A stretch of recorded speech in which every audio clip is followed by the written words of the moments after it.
Boa noite, meus amigos. Sejam bem-vindos ao nosso encontro nas quintas-feiras, dos nossos encontros com o Clínico Geral.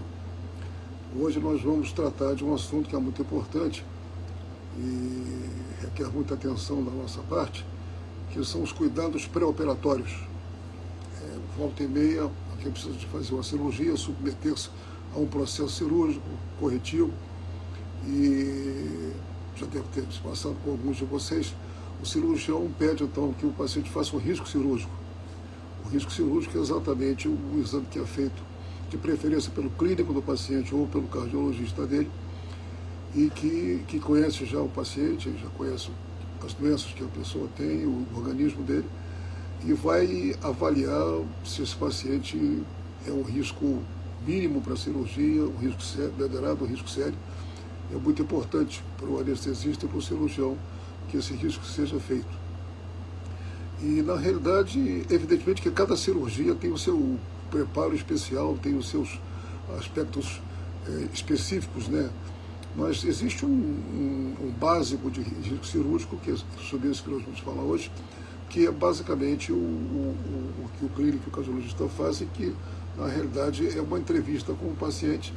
E a primeira pergunta: quem precisa de risco cirúrgico? Basicamente, todas as pessoas.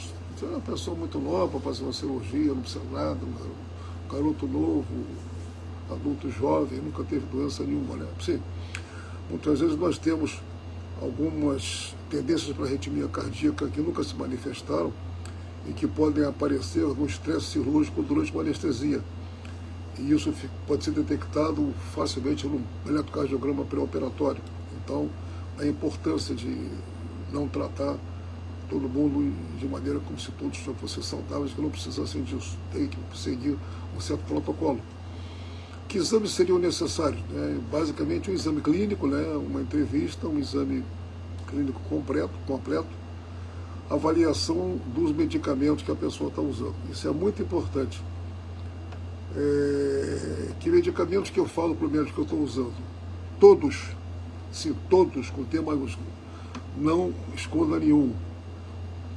Às vezes a gente está tomando um remédio que acha que nem é remédio, toma tanto tempo que já faz parte, parece que é como escovar o dente todo dia. Então tem que relatar. Às vezes é importante ter alguma substância que pode ser complicado para anestesia ou para o tempo cirúrgico desse paciente.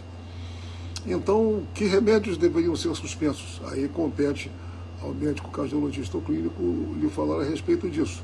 Existem alguns medicamentos que basicamente são importantes que se suspendam antes. Por exemplo, os anticoagulantes são remédios que se usam às vezes para pessoas que já tiveram infarto, pessoas que já tiveram trombose, ou flebite, trombose nas pernas, tromboflebite, e que fazem o uso permanente e que, se não parados durante a cirurgia, vai haver um sangramento enorme, provocando até necessidade de tomar transfusão de sangue, até risco de crise de pressão baixa e morte.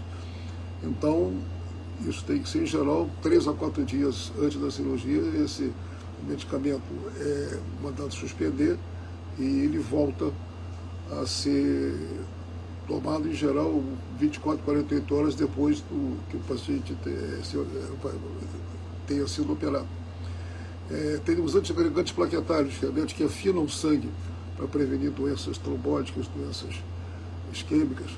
E esse remédio, entre eles aspirina e outros remédios que afinam o sangue, às vezes tem que parar com 5, 7 ou até 10 dias antes, porque ele tem efeito prolongado. Vou parar 3, 4 dias, opera, sob o efeito dele vai ter um sangramento exagerado, complicar para o cirurgião, para o paciente, o ato cirúrgico. Os hipotensores, por exemplo, a pessoa tem pressão alta, toma remédio para pressão, fala com o seu médico, fala com o anestesista. Normalmente, que se faz, a pressão está bem controlada, o paciente toma de manhã cedo, antes da cirurgia, no dia da cirurgia, o remédio que ele está acostumado a tomar de manhã, com um pouquinho de água só para não encher o estômago e para manter a pressão controlada. Isso é o que se faz habitualmente. Volto a dizer, cada caso é um caso, converse com o seu cirurgião, com o seu clínico, com o anestesista, que é muito importante isso. Diuréticos, eles são importantíssimos. Às vezes a pessoa às vezes tem gente que toma diurético para emagrecer.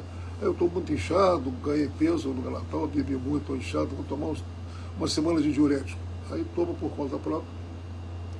Aí tem que fazer uma cirurgia nesse meio tempo, às vezes o diurético promove perda de potássio, sódio, desequilíbrio hidroeletrolítico, mexe com cálcio, magnésio, e isso, durante uma anestesia ou um ato cirúrgico, pode causar uma arritmia cardíaca, uma hipotensão. Então é muito importante que se pare isso e que se avise ao médico o que você está tomando, né?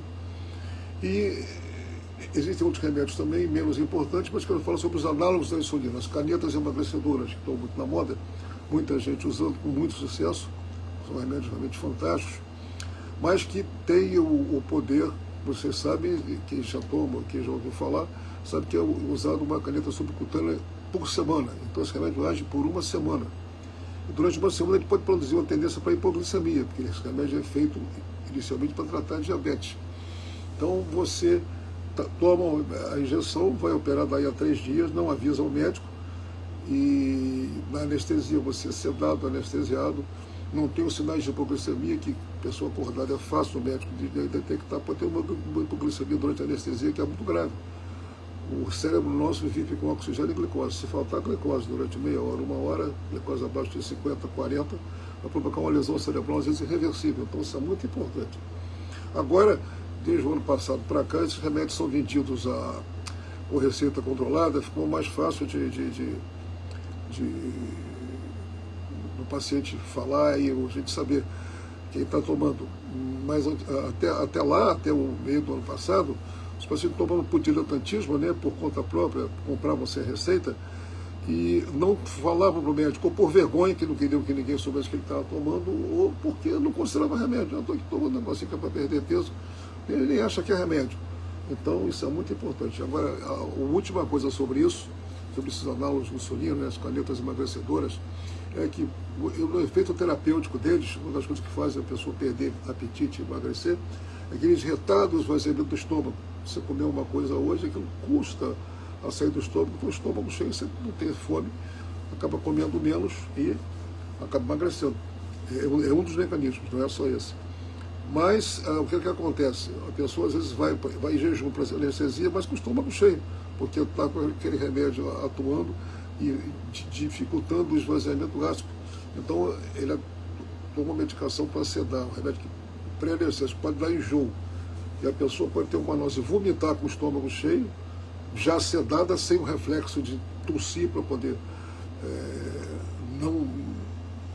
para aquele reflexo não deixar com que o vômito vá para o aparelho respiratório, que realmente é muito grave, realmente, uma período de aspiração com insuficiência respiratória, gravíssimo, né?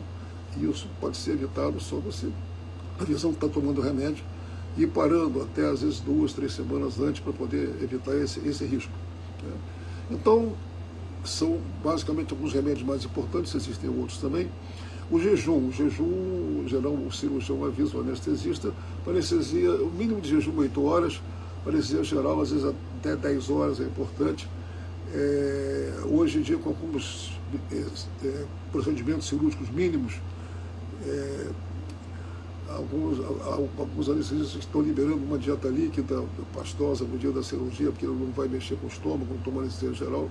Mas, como eu digo sempre, cada caso é um caso.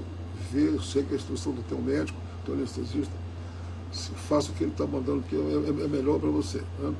Agora, o que a gente pode fazer para minimizar os problemas pós-operatórios? O que a gente pode fazer antes, né, da cirurgia, né? Uma das coisas é manter uma atividade física importante, né, para as pernas principalmente, porque dependendo da cirurgia, se for uma cirurgia pequena, você vai embora no dia seguinte. Se for uma cirurgia longa, com 7, 10 dias, cirurgia abdominal grande, torácica, você tem que ficar muito tempo internado, deitado na cama, né?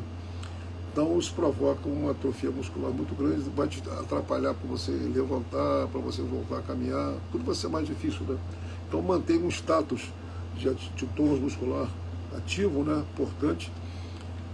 Pessoas que vão ser obrigadas pelo pós-operatório a urinar na comadre, urinar no patinho, como de homem, pira no patinho, mulher na comadre, ou urinar, às vezes evacuar deitado, porque não é permitido levantar para ir ao banheiro, né? Então podia treinar em casa com o patinho e treina urinar deitado, porque a gente não está acostumado a urinar deitado. Quando vai depois da cirurgia, com dor, com cirurgia, com aquele incômodo todo, gente desconhecida entrando no quarto, é mais complicado urinar deitado. Então o treinamento é importante para esvaziar a bexiga em posições que nós não estamos acostumados a fazer. Não é? Outro é o intestino, né? Se você tem intestino preso, pede orientação para o seu médico para te orientar, para que você faça um medicamento para que não entre numa cirurgia, principalmente se for de abdômen prolongada, que vai dar uma prisão de ventre pós-operatória, né? O ilho pós-operatório, como se diz, de 3, 4 dias, você vai ficar com um desconforto muito grande, é difícil de evacuar, as fezes ficam endurecidas e empedradas, vai necessitar lavagem intestinal, uma série de procedimentos desagradáveis e desconfortáveis para poder resolver o caso. Então nós vamos ficando por aqui hoje, dando um grande abraço para vocês, um bom fim de semana para todos, e na semana que vem voltamos com mais um tema de encontro com o clínico geral, que será anunciado numa chamada na segunda-feira. Obrigado pela atenção, pela participação, pelo segmento. Fiquem com Deus, um grande abraço para todos.